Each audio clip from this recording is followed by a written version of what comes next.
Hey guys, it's Karen, and I am going to tell you about this dress that I just finished making. This is a Designs by Jude shift dress. You can find her patterns on Designs by Jude, Etsy. I believe I bought this one at Etsy instead of their website. And I've even seen them on eBay. So the Designs by Jude website is the FletcherPatternCompany.com. But if you look up Designs by Jude, you will find the YouTube channel, you will find the Etsy, and the woman who does the patterns, the current patterns for the company is Tamara. And she works very closely with the Virtual Doll Convention. Usually she puts out patterns for their events or their subscription boxes that are like complimentary, like this last one. Or like for the ballet one, she made if you couldn't get the ballet box for December for Ellowyne Wilde, you can go over to her websites or her sales shops and you can get a ballet pattern that's similar to the tutu that was in the box. And you can sew it yourself. And so, which I plan to do eventually. But I am right now in a sewing for Ellowyne Wilde and 1 and 16-inch dolls obsession. And I'm starting easy because these dolls are larger and I'm still sewing by hand. And as she says in her YouTube video, this is the easiest dress pattern that she owns.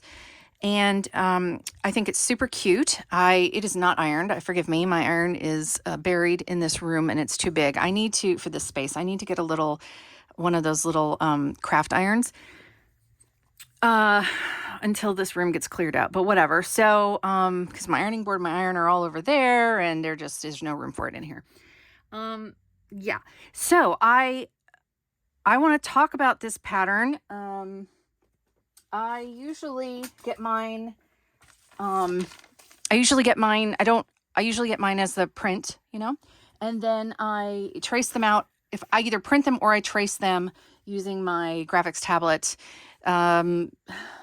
This time I just traced them out. It's a very simple pattern. It only has 3 pieces.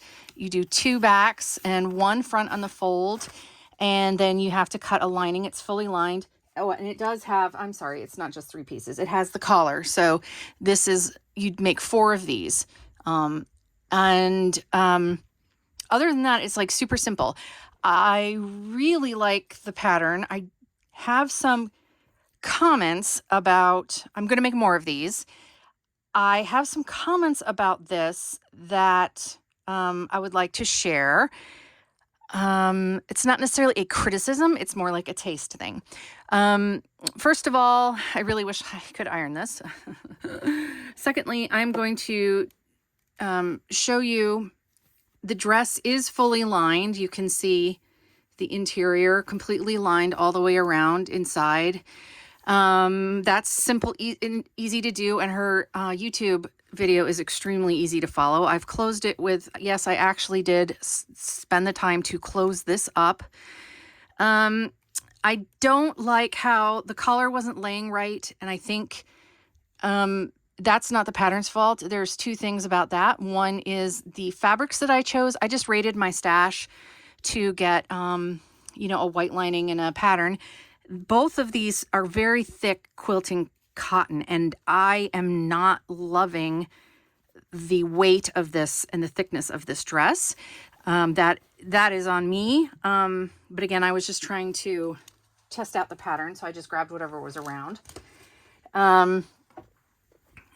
So secondly, the other thing I don't enjoy about, and this is purely a taste thing, about Tamara's patterns, is that she usually just finishes a lot of the back details if there's by zigzagging or serging the edge. Serging is fine. It's more, I don't like the look or feel of zigzag, and I do not have my sewing machine. So I literally overlocked this stitch by hand. I don't know. That is something you can do, and there are tutorials on YouTube about that. It didn't take much more time than you know, any other hand stitching. So if you can see, if you're interested in, like, there are short tutorials on this on YouTube, which is how I learned how to do it. But if you're interested in me, you know, showing you more hand sewing techniques, I can do that. I did it. Whew, I did it on this side, and as you can see, it looks like a zigzag. I don't know if you can see because it's white on white, but if you can see it, it looks like a zigzag stitch. And on the opposite side, it's like, it's an overlock stitch. I mean, it's a, there's like stitches like this on the sewing machine. It's like a straight, it's really hard to see here. It is, gosh, sorry. It's just a straight, it's hard to see on this pattern. It's just a straight line here on this side. And on the other side, it looks like it looks like a zigzag stitch. And it has a thread that goes across the top of each stitch, like right here. Yeah, I'm not a fan of that in general. So when I do this again, I'm going to try to finish all the edges by, let me grab the pattern again really quick. I am going to try to finish the edges of the back. Like, it's all fine everywhere else except this back, these back edges right here. I do not like the, I don't like seeing the stitches, and so I'm saying this is a perfectly fine finishing technique, but I don't like seeing I don't like it, personally, like as a taste thing.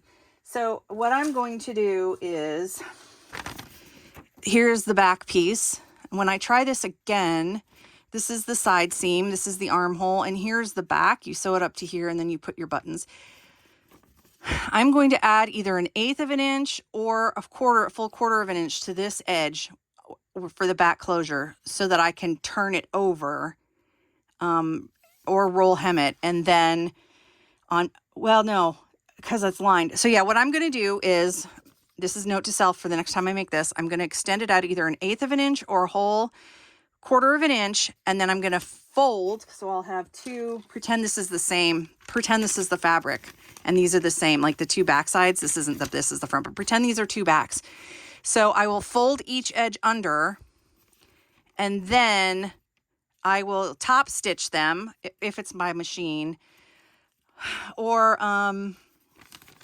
well, I guess I would have to, or I could ladder stitch them, or I'll ladder stitch the lining and the print fabric together, and so that there's no stitches. It'll just be a clean seam. I much prefer to do that, and it's just quicker if you have a sewing machine. It's just quicker to do it this way, and it's perfectly fine. But yeah, that's just my own preference. Really, you have to cut the center on the fold, and I tried to make the fold as crisp as possible so I could get it accurate, so it wasn't too big. But yeah, I need to get a sewing machine. I mean, I need to get an iron out at some point.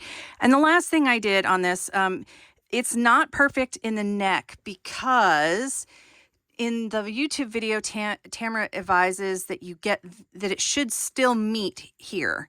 Like, these two should be joined once you sew it on, like underneath well, anyway, so you see how I have a gap there. So I might have placed it incorrectly. I'm not sure. I mean, it looks fine. If you didn't know, you wouldn't know that that's like not a feature. It's like, not a bug, it's a feature, but it's a bug actually. Just on the way that she designed it, it's supposed to meet perfectly in the center here. And my collar did not want to stay down. Again, that's not anything that is the pattern's fault. It's partially because of the thickness of the fabrics. There's many ways you can keep a collar down when you sew a collar on like this. You can either top stitch it all the way around, which I might have done if I had a machine and these were meeting in the middle. I probably would have done that. You can also stay stitch underneath at the base of this fabric here, you can stay stitch that, a top stitch around that. That's called a stay stitch. That helps it hold its curve. But what I did is, because this is so much fabric, this is 4 layers of fabric and I'm hand sewing, is I just tacked it down here, here, and here to keep those in place so that they stayed flat and didn't pop up. Yeah, so that is my review of this shift dress from Tamara Casey Fletcher and Pattern Company, Designs by Jude. So the website is Designs by Jude, featuring Fletcher Pattern Company. I recommend this pattern if you're a beginner sewer. And let me know if you have any questions or what you guys think of the dress. I plan on making several more. I just need to, I bought some lining material from Amazon. I'm hoping it's a lot more light, well, like a cotton. I'm hoping it's lighter weight than this cotton, so that I can have less bulk in the actual garment itself. If I was trying to make these 2 fabrics work on a Blythe, it would be super bulky. It's still really bulky on Ellowyne. So yeah, let me know what you guys think of the dress. Let me know if you've tried Tamara's patterns in the past or if you thought about it, and I will talk to you guys soon. Bye.